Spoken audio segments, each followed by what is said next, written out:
I was moved by the presence of God.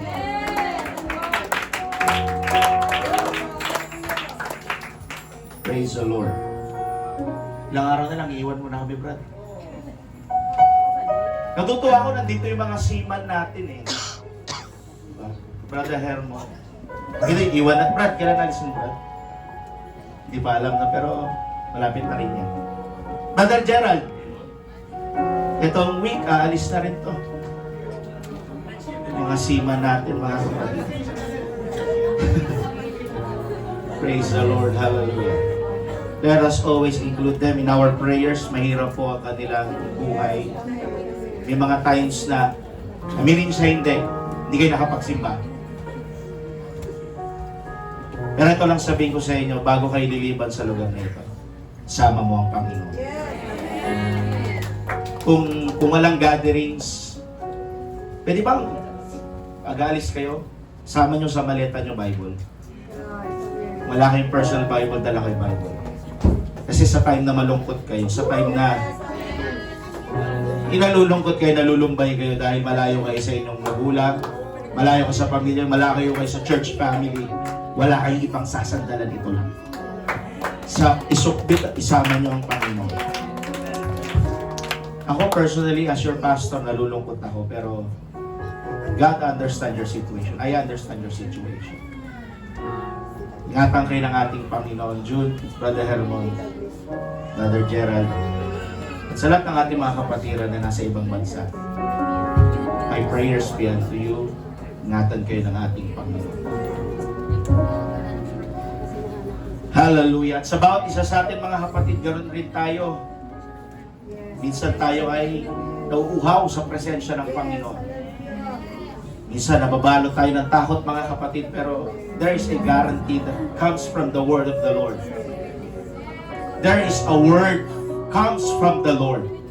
God can set you free. God can bless you. The Lord will provide. He is always there with us, mga kapatid.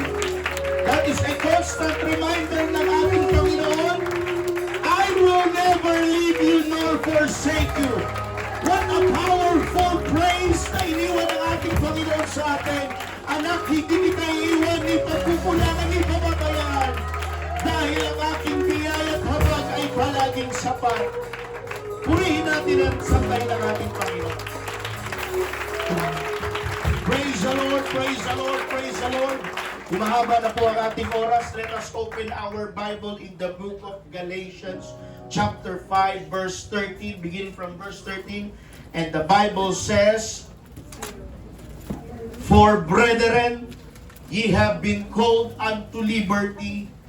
Only use not liberty for an occasion to the flesh, but by love serve one another. Everybody say, serve one another. Serve one another. Verse 14, For all the law is fulfilled in one word, even in this, thou shalt love thy neighbor as thyself. That is one of the greatest commandment ng ating Panginoon. Ano ba yung greatest commandment ng ating Panginoon? Love the Lord your God with all of your heart, your soul, your mind, and with all your might. At isa pa sa iniwan ng ating Panginoon, love your neighbor. But if ye bite and devour one another, take heed that ye be not consumed one of another.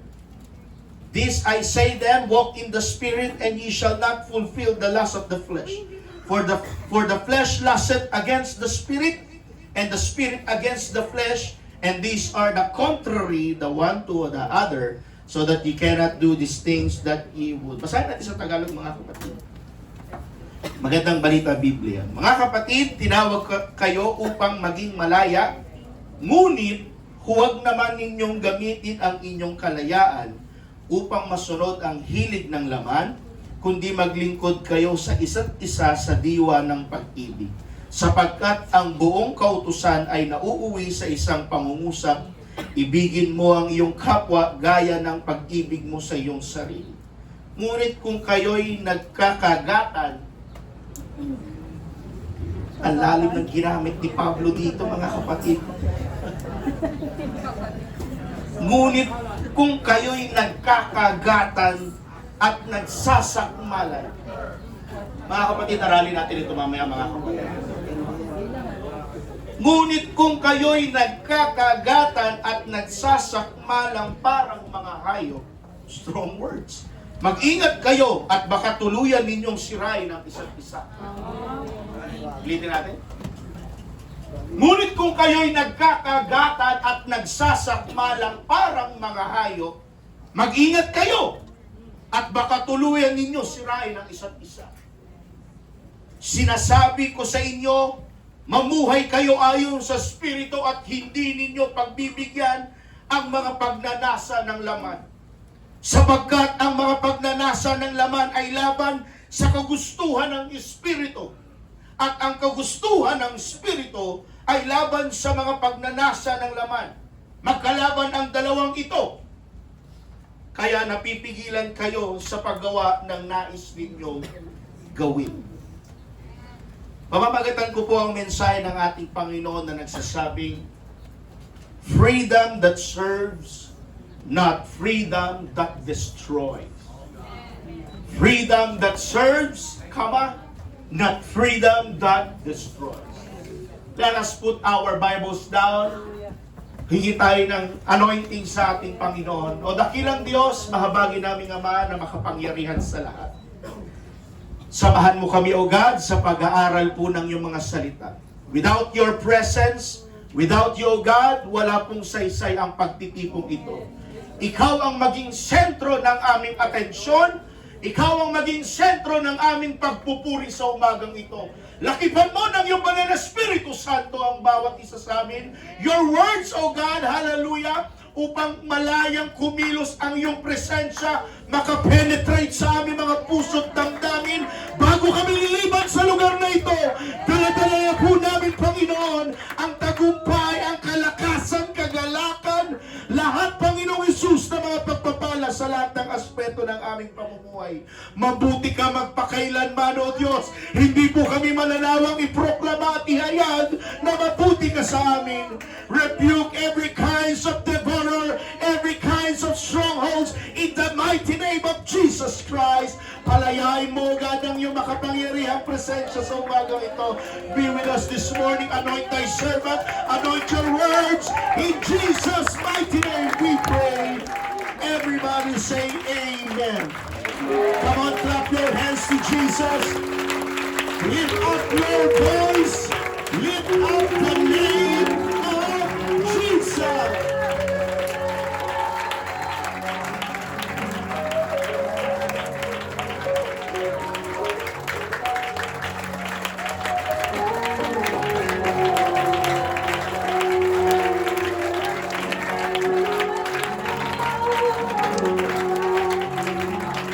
Praise the Lord. Freedom that serves, not freedom that destroys. Sabihin mo sa katabi mo bago ka upo, pakiusap kapatid, huwag kang matulog. Thank you, please be seated.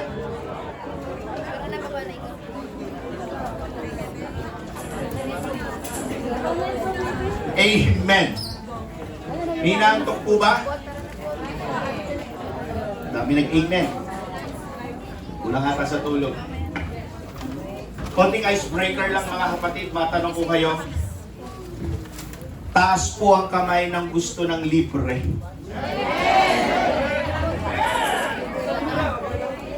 Sino dito mahilig sa free food?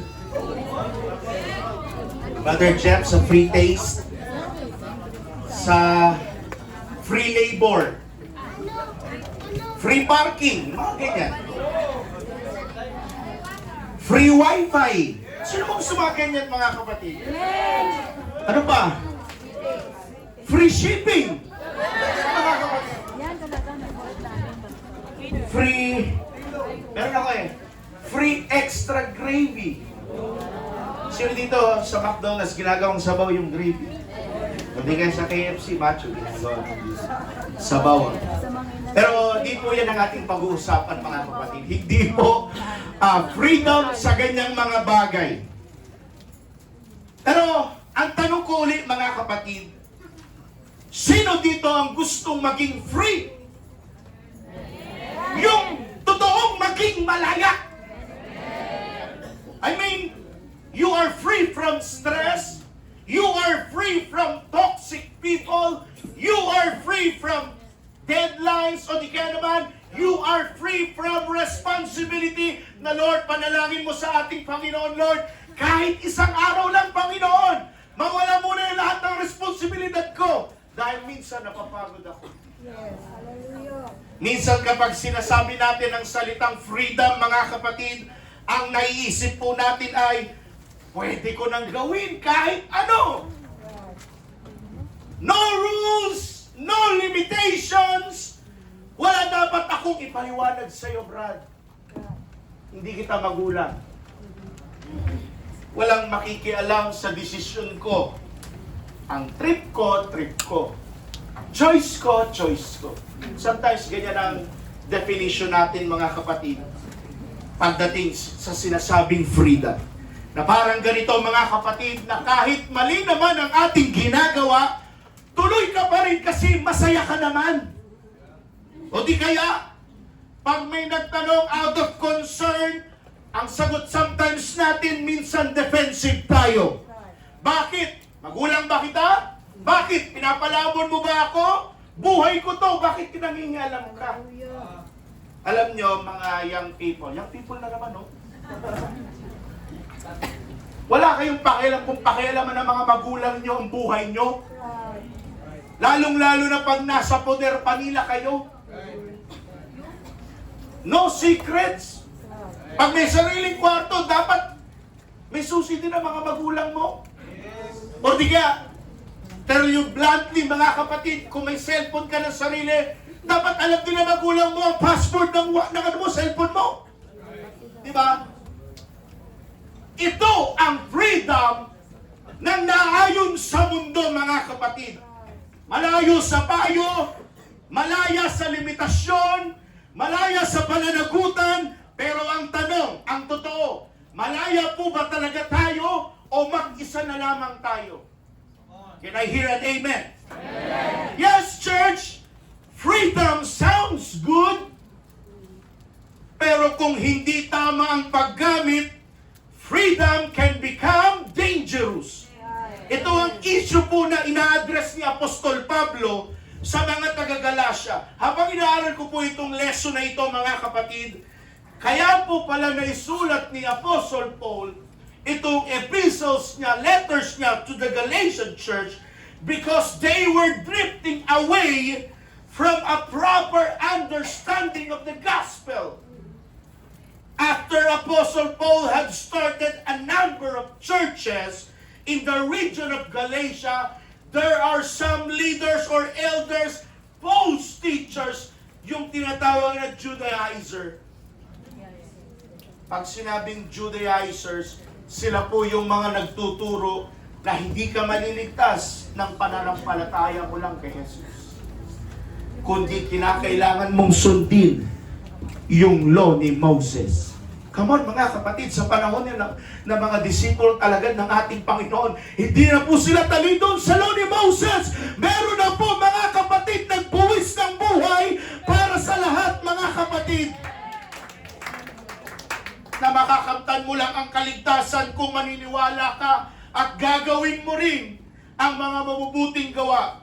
Now, the false teachers taught that salvation is the result of faith plus works. And Paul insisted the salvation was the result of faith alone. Good works was the product of faith, not the source of faith. Pero malinaw po na itinuturo ni Apostol Pablo, mga kapatid, na ang kaligtasan ay bunga lamang ng siyang pananampalataya.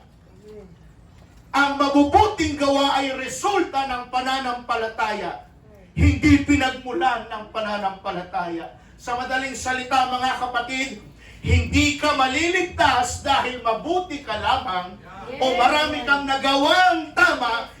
Yan yung sinasabi ng saving faith alone ng Ephesians chapter 2, if I'm not mistaken, naligtas ka dahil naniwala ka lang kay Jesus? No!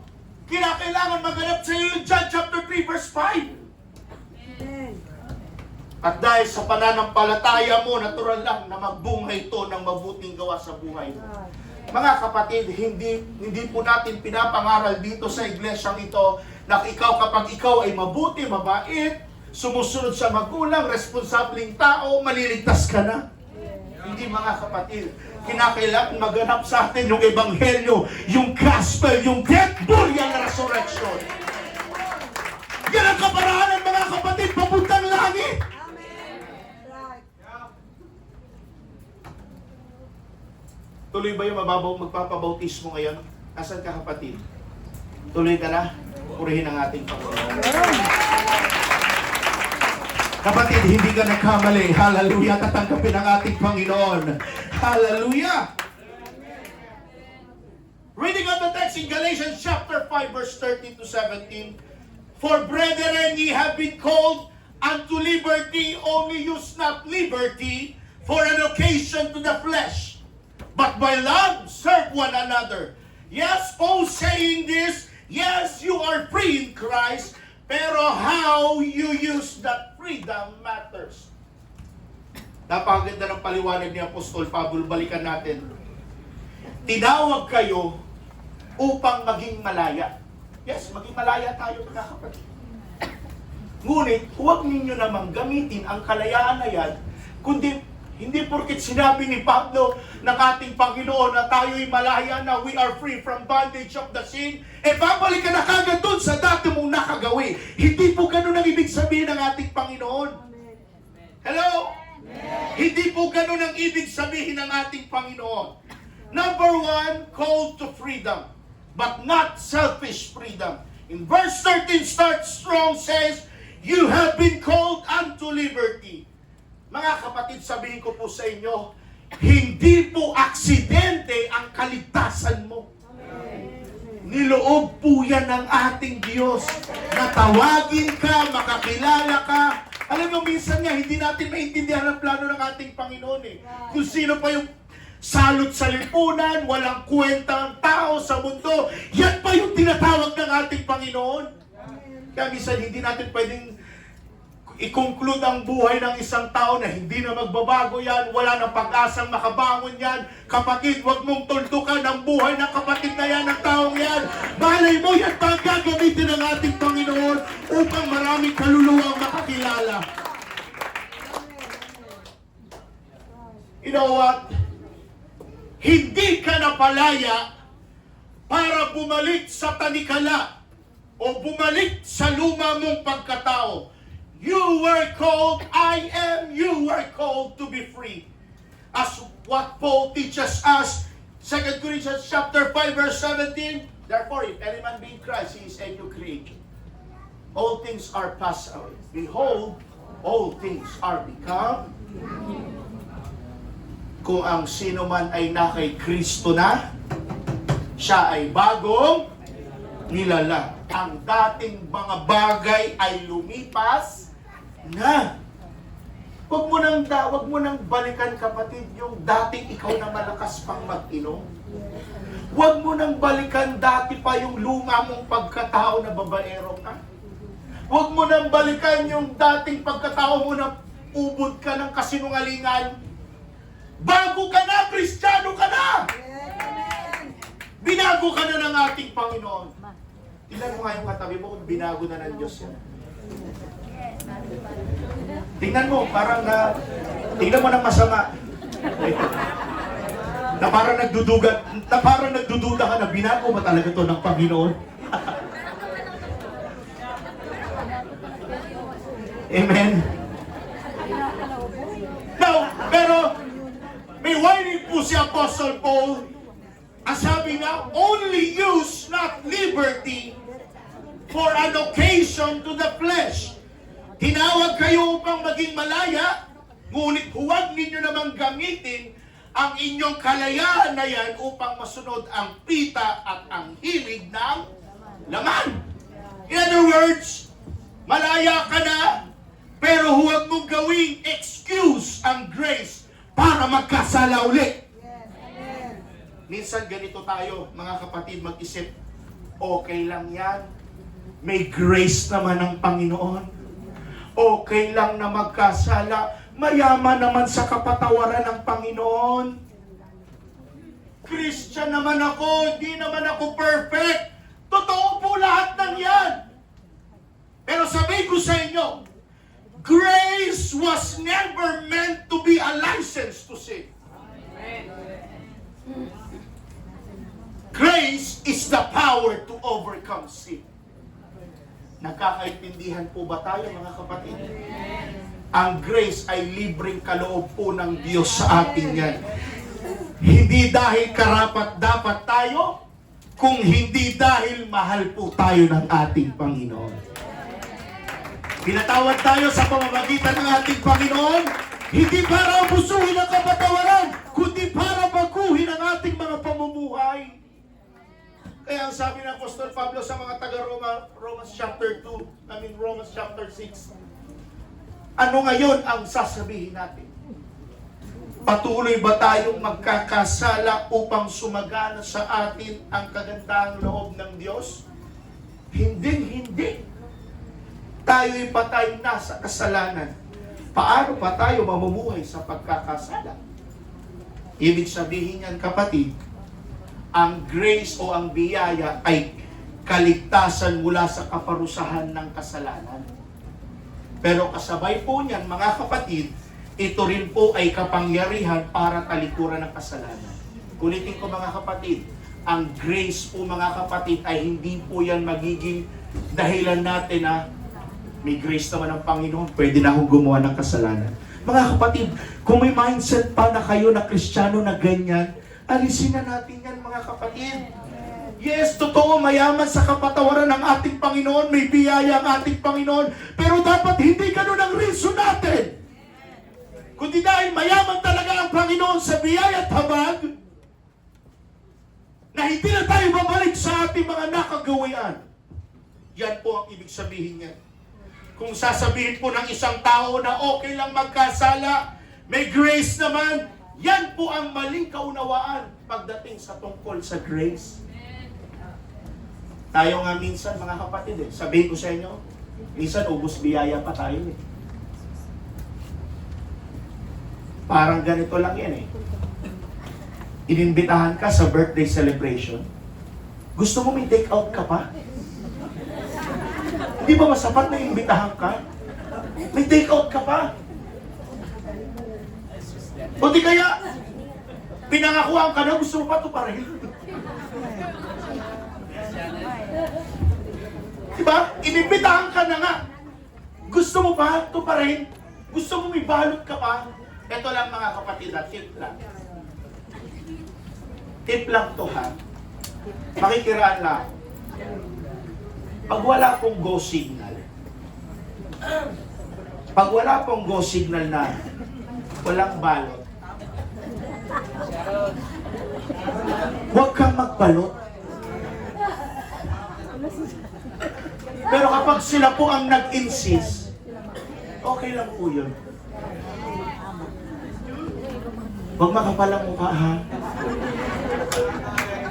Huwag kang mangunang-una. Aray ko. Isa si mga kapatid, sa sobra nating pamilyar na sa bawat isa, nawawala na yung manners. Everybody say manners. Meron ba tayo niyan? Isa pagkatapos ng gawain natin, exhortation, ang dugyot natin. Kaya minsan yung cottage prayer na doon, yung mga kapitbahay, Pentecostal to, ha. Ang dudugyot, ang kakalat. Iniwan yung mga disposable cup, disposable tissue, yung mga disposable na nawawala ang manners. Kasama kaya yan, yung manners na yan, sa binago tayo ng ating Panginoon. Yung respect, mga kapatid, kasama po yan. Hindi porket bautismado ka na dapat disrespectful ka ng tao na. Wala na rin yung manners. Hindi po. Kaya nga dapat ayusin natin ang ating mga pag-ugalit, mga attitude, mga kapatid. Baka hindi natin alam, may attitude problem na pala tayo. Manners, mga kapatid. Kundi kaya, pagkakain ka, Huwag naman puro dugyot, mga kapatid. Kain naman ng desente. Yes. Hindi ka minsan nakataas pa yung paa mo sa silya nung kain ka. Manners, mga kapatid. Nagkakaintindihan po ba tayo dyan? Pag wala sinabi, pag hindi po sinabi magbalot, huwag magbalot ha. Hintayin natin sila ang mag-signal na pwede po. Kasi meron dito eh. Pati kaldero inuwi. O ganun mga kapatid. Tago natin sa pangalang Batman. Everybody say praise the Lord. Now, number 2, freedom expressing itself through love. Paul continues, but by love, serve one another. Ito ang counterintuitive part ng Christianity, mga kapatid. Ano nga ibig sabihin ng pag sinabing counterintuitive? Young people. Ano ibig sabihin nun, Sean? Counterintuitive. Hindi mo alam. Sino makasagot? Ito po yung sinasabing mukhang taliwas sa unang iniisip, pero totoo at epektibo pala. Bigyan ko kayo ng example. Kung gusto mo maging tunay na malaya, magsilbi ka muna sa iba. Parang gano'n. O di ka, kung gusto mong yumaman, kailangan mo muna mag-ipon at matutong magbigay. Parang gano'n ang counterintuitive. Sa mundo, freedom means I serve myself. Pero sa kingdom ng ating Panginoon, freedom means I am free to serve others. Hindi ka alipin ng pride mo, kapatid. Hindi ka alipin ng galit mo, kapatid. At hindi ka alipin ng sarili mong comfort. You are free to love people you couldn't love before. Free to forgive people who hurt you. Free to serve kahit walang kapalit. Yes, amen. Mga kapatid, dito sa loob ng church, dapat libre ang serbisyo natin. Hindi dapat, hintayin mo muna eh. Kailangan. Minsan nga, nagiging unfair kayo, mga young people, sa mga magulang niyo. Bakit? Bakit ko nasabi ganyan? Ang bait-bait mo dito sa church, sa bawlod ng bahay, hindi mo sinusunod nanay, tatay mo. Sumusunod ka kay Mama San. Pakuha ng electric pan si Mama San. Marlon, kunin mo doon, pero sa bahay hindi ka mautusan. Diba? Ang galing mo magmano sa mga matatanda dito. Pero sarili mong nanay, hindi mo pinapansin. May sama ka ng loob kasi hindi ka lang napansin, hindi ka lang nabigyan ng baon. Diba? Ang sipag natin, gusto natin sundin lahat ng leaders natin. Ano po utos yung ministrasyon? Pero sarili mong nanay, puputok na yung litid ng nanay mo dito, ayaw mong sundin. Play ka pa rin ng play ng gadgets na yan! Angelina, makikiraan muli. Pag may mga matatanda na naghahanap ng upuan, ikaw, young people, bigyan mo ng upuan. Anong gusto nyo? Ha? Pahirapan sila? Manners. Amen. Diba? Kaya ang sabi ni Apostle Paul sa verse 14, for all the law is fulfilled in one word, even in this, thou shalt love thy neighbor as thyself. Bigyan ko po kayo ng tip, mga kapatid. Kung gusto po pong malaman, kung gusto nyo pong malaman kung tunay kayong malaya, makinig kayo sa sasabihin ko. Kung gusto nyo malaman na tunay kayong malaya, makinig po kayo sa sasabihin ko. Number 1, check how you treat people. Check how you treat people. Ito pa, pangalawa. Check how you respond kapag kinokorek ka. Young people, check how you treat your parents at home. Pero ba dito, young people, wagas kung makasagot sa magulang? Pastor, oh. Halos kita, umiilag ngayon. Yakuya, Pastor! Minsan ang ginagawa natin, hindi ka naman pala sagot. Pero nakasimangot ka kapag inuutusan. Yan ang mga laruan ng mga kabataan ngayon eh. Yung tinatawag na Gen Z ngayon. Hindi ka nga sumasagot, pero yung mukha mo, yung mata mo nag-eye roll. Diba? Hindi ka nga sumasagot. Ang mama mo, inutusan ka, maghugas ka doon, anak. Pero nagtatabog ka naman habang naghugas. Hindi ka tatapusan mo yung tuyo. Kaya ako na naman lagi. Pati na lang si Cedric doon.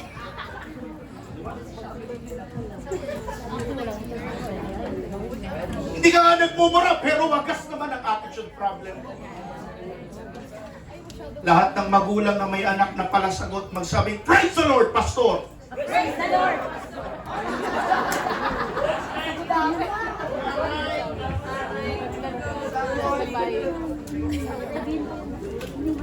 Kung gusto nyo malaman na tunay kayong malaya, pagmasdan nyo, tignan nyo po kung paano nyo po itrato ang bawat mga tao sa kayo. Check how you treat people. Malalaman mo kung tunay kang malaya.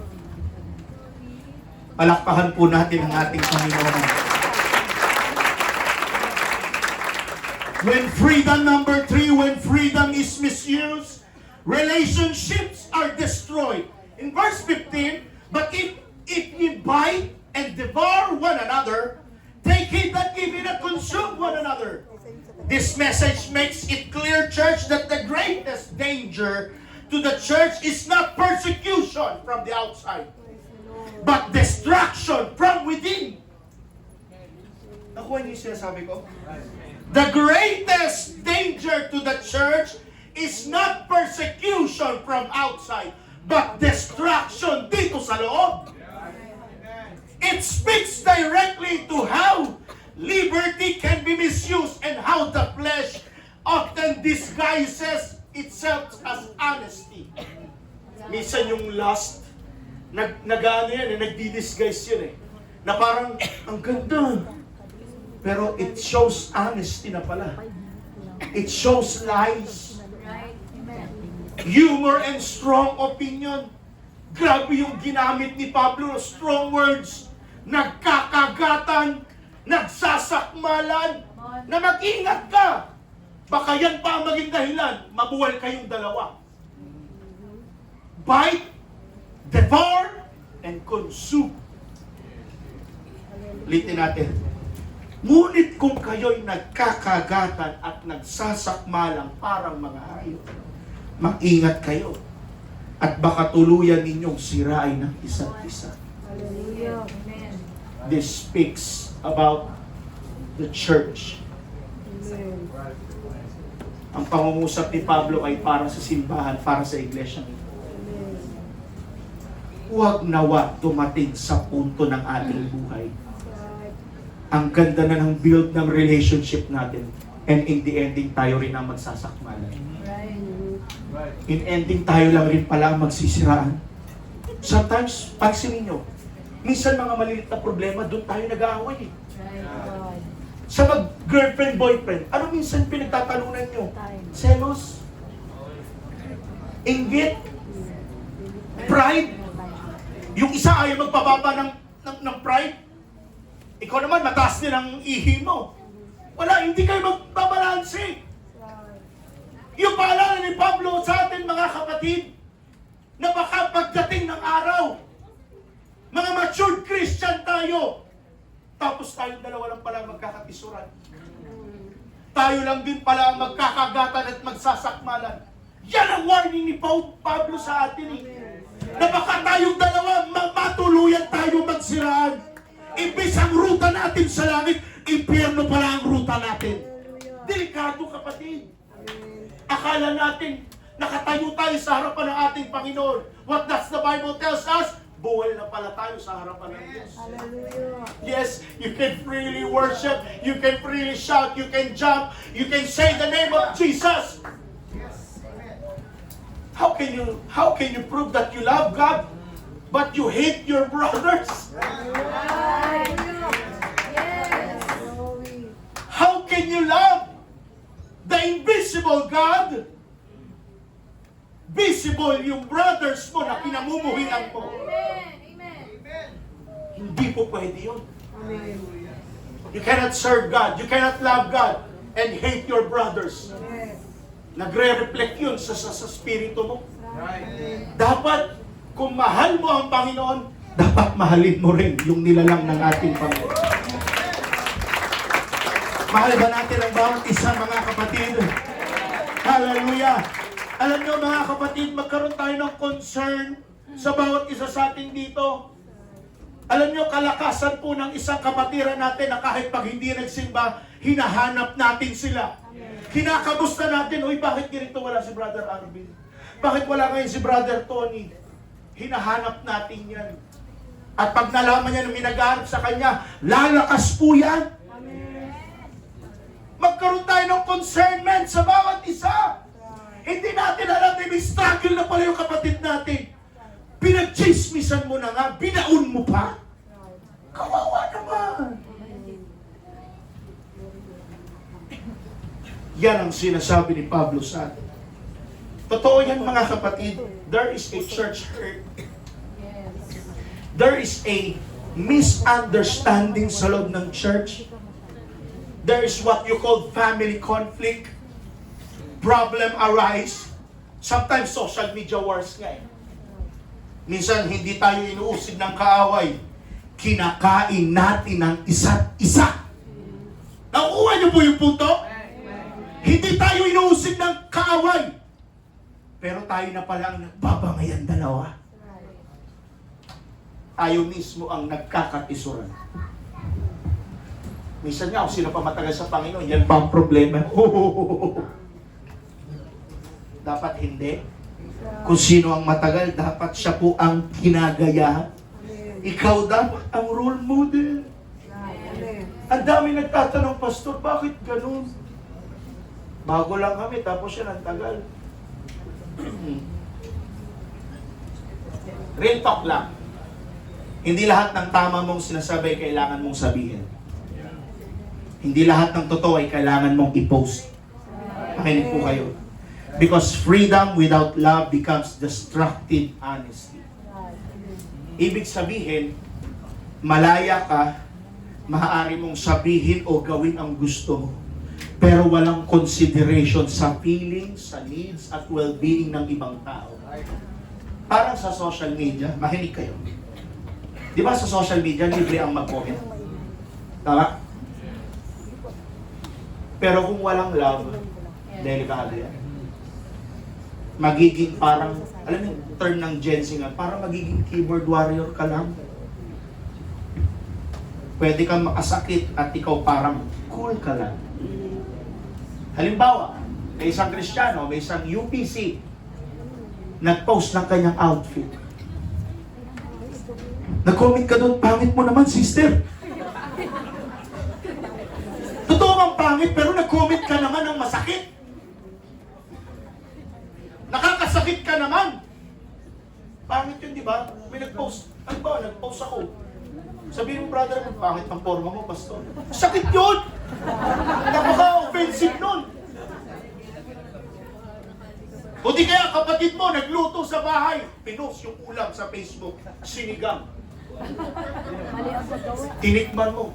Ba't ulasan ito? Parang lasang karton. Oh. Nakakasakit ka na. Pwede mo na akong sabihin, may kulang pa sa lasa. Dagdagan natin ng magic sarap. Sana, maganda sana. Ako mga kapatid, this is my stand. Ewan ko kung angkop sa inyo, pero this is my stand. Para po sa akin, huwag na tayo makisawsaw sa mga problema na meron ng gobyerno natin. Mababago mo ba yun? Wala nang makakabuwag sa ating gobyerno. Yung makikipublic comments ka sa mga nangyayari sa bansa natin. Hayaan mo na lang silang magsiraan dyan. Basta tayo dito sa loob, totoo ang ating samahan at pagmamahal. Hayaan na natin sila mga kapatid. Hindi na natin control yung mga bagay na yan. Panginoon ang bahala dyan. Maybe this is the sign of the end times. Corruptions, hallelujah, graft and corruptions. Patayan dito, patayan doon. Oh, mapipigilan pa ba natin yan? Una tayo makisaw-saw. Isa may nakikita ko mga kapatiran ko comment. Tama yan!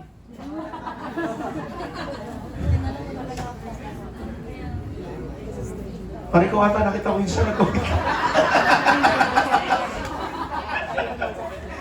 Mga kapatid, sa akin lang ha, this is my personal stand. Tayo makisaw-saw ka. Kasi nagiging iba po kasi ang impression ng ibang kapatiran pag nakita yung comments mo. Uy, ganito, nagsasalita ka kasi ganito, ganyan ka. Sa akin lang naman yung mga kapatid, pero sa inyo, it is up to you. Hindi naman natin kasi mapipigilan na yan. Sa mabago-bagong pulok na sistema ko. Parang against ako sa ano. Talaga mga kapatid, wala na tayong mababago dyan. Palakpakan po natin ang ating Panginoon.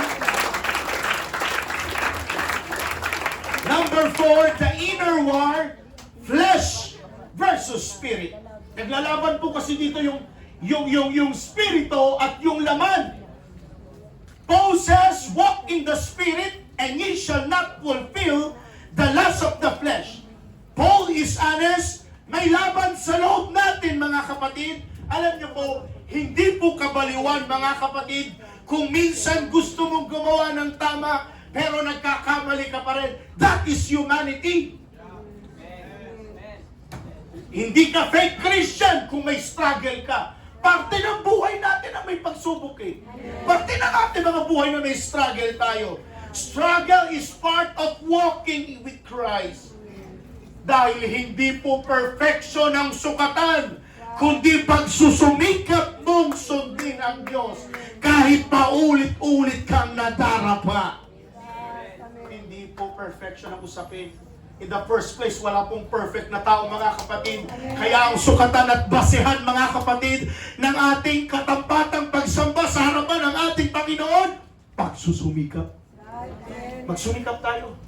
Work out your own salvation with fear and trembling. Bantayan natin ang ating mga spirito mga kapatid. Sa isang iglap, biglang pwedeng mawala yan.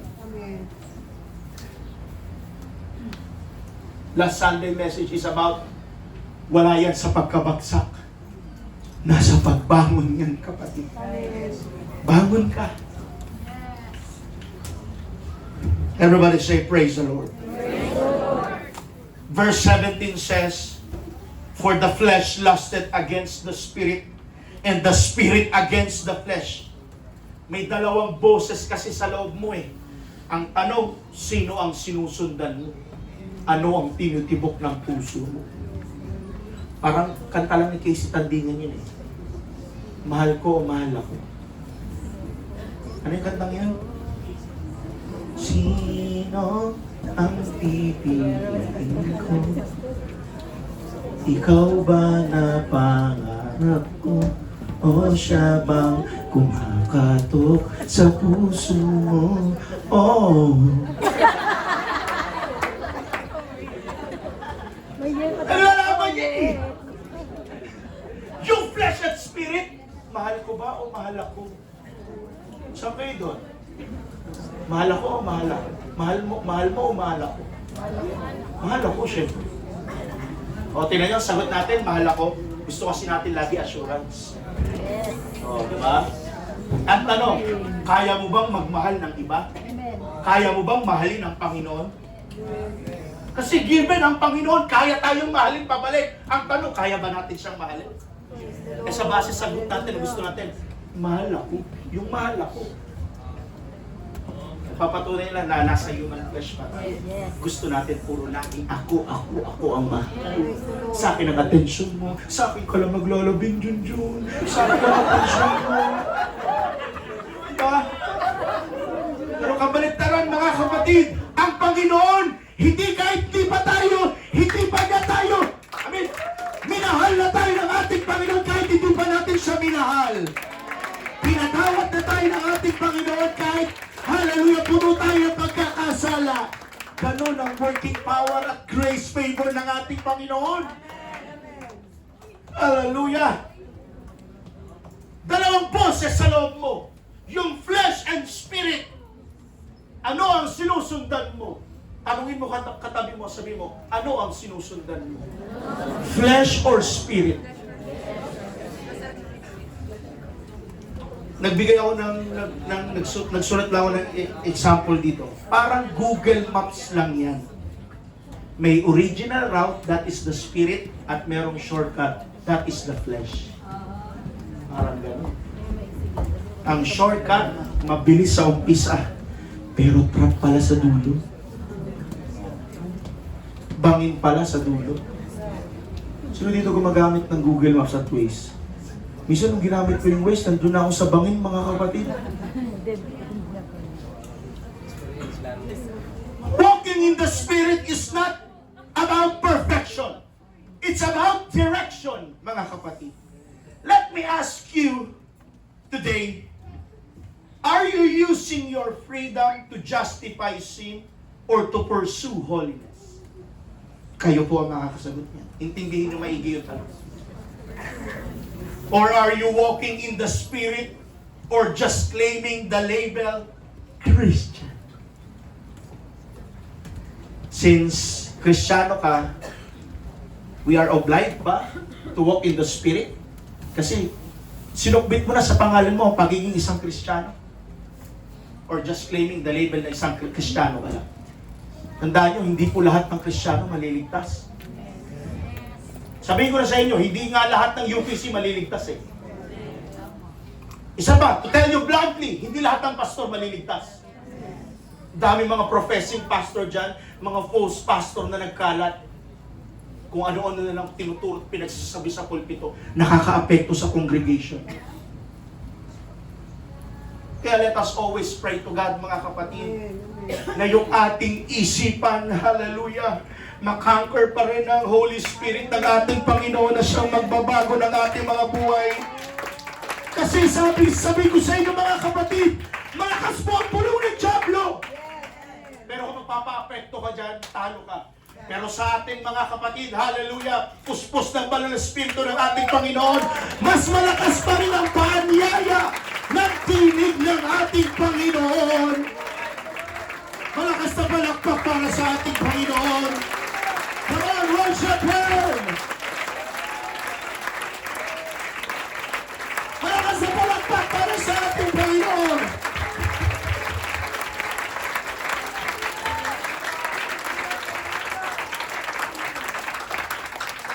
Third question, is your freedom helping people draw closer to God or pushing them away? Because freedom in Christ is not the absence of restraint. It is the presence of the Holy Spirit guiding for your life. Bigyan ko kayo ng magandang illustration. Tapusin ko na lang ito ng within 5 minutes. Ang ibon, malaya yan sa kulungan. Pero hindi po siya tunay na malaya hanggat hindi mo pinapakawalan sa sky yan. Pasensya na po mga kapatid sa mga nag-aalaga po na ibon na marami po kayong ibon na hindi nyo pinapalaya. Pero tinatanggalan nyo po sila ng kalayaang to conquer the sky. Yan ang purpose nila. Ang mga ibon.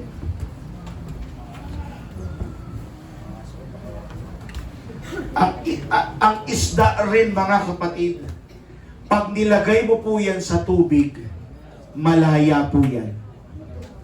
Pero ilagay mo sa lupa yan, malaya pa din yan technically, pero mamamatay siya. Why? Makinig po kayo sasabihin ko. Because freedom only works in the right environment. Makipagpalakasan ka sa kapwa Kristiyano, hindi sa barkada mo. Kung gusto nyo totoo maging malaya, tropahin mo yung mga tao sa loob ng simbahan, hindi yung tropa barkada mo sa labas. Kasi kung sila malakas mag-inom, lalakas ka rin mag-inom. Kung malakas sila manigarilyo, lalakas ka rin manigarilyo. Church freedom that serve, not freedom that destroys. That is why as Christian, surround yourselves with people that draw you closer to God. Huwag kang bumarkada sa mga manginginom. Huwag kang bumarkada sa mga palaging gumigimik. Young people, huwag kang palaging bumarkada sa mga palakating. Dating araw, palakating ka na rin. Oh, lakas na tawa ng mga young people. May mga nagkahating ba dito? Oh, alam ba ng mga magulang niyo yan? Hindi, pero kumpleto ang baon. Huwag ganon mga kapatid. Pinag-aaral at sinusustento ka kayo na maigi ng mga magulang nyo. Papalitan nyo lang ng pagkakain. Hindi maganda. Kaya yung testimony ni Sister Jana, it is a wake-up call for everyone. Pantayin natin ang ating mga anak. Hindi natin alam kung nasa na sila. Hindi po yan 24 hours nasa tahanan natin. At hindi po 24 hours na babantayan natin. Kalikutin mo, halughugin mo, kumustahin mo ang anak mo. Okay po ba yan mga magulang? Amen. Parang mahina ang amen. Okay po ba yan mga magulang? Mahina pa rin yan para sa akin. You are free in Christ, not outside of Him. Alam nyo, sa church nga, kumpleto po eh. Sa church po may protection. Sa church may nagbabawal. Oh. Sa church may nagsasaway. Sa church may nagpapaalala. Sundin lang natin, hindi tayo mapapahamak dyan. Kasi kung marunong kang sumunod, marunong kang sumunod sa mga namiminuno sa'yo, sinusunod mo yung mga paalala, lahat ng pagsasaway sa'yo, sinusunod mo, lahat ng pagbabawal, sinusunod sa'yo, hindi ka mapapahamak. Pero tanggalin mo lahat ng mga bagay na yan, against ka sa lahat ng mga bagay na yan, mapapahamak ka. Now, in my conclusion, mga kapatid, church, hear this clearly. You are free, but not to destroy yourself. Ikaw ay malaya, but not to hurt anyone, not to hurt others. You are free, so you can finally live the life God intended for you. Ang totoo pong kalayaan is not doing whatever you want. True freedom is wanting what God wants us to be. Ulitin ko. True freedom is not doing whatever you want, whatever we want. True freedom is wanting what God wants.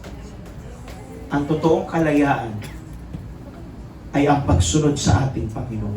Hindi sa gusto natin. Kasi pag gusto natin, wala, lagapak ang buhay natin. Laglag ang buhay natin, mga kapatid. Tingnan niyo yung mga kapatid ni Joseph. Plano nilang pabagsakin si Joseph. Oh, years later, 14 years later, nagkaroon ng tagutom sa Egypt. Nanghihingi sila kay Joseph ng pagkain. Pero ang totoong freedom, mga kapatid, you want something that God wants you to do. Kanta yun eh. I will be what you called me to be. I say yes. Lord, I agree to your will. This is my desire. It's to be with you. Hindi gusto ng salimutan ang ating dapat sinusunod. Sundin natin ang kalooban ng ating Panginoon. Hindi tayo mapapahamak dyan. Church, so let us walk in the Spirit. Let us serve in love. And let us use our freedom not for the flesh, but for the glory of God. Pwede ba tayong yumuko, mga kapatid?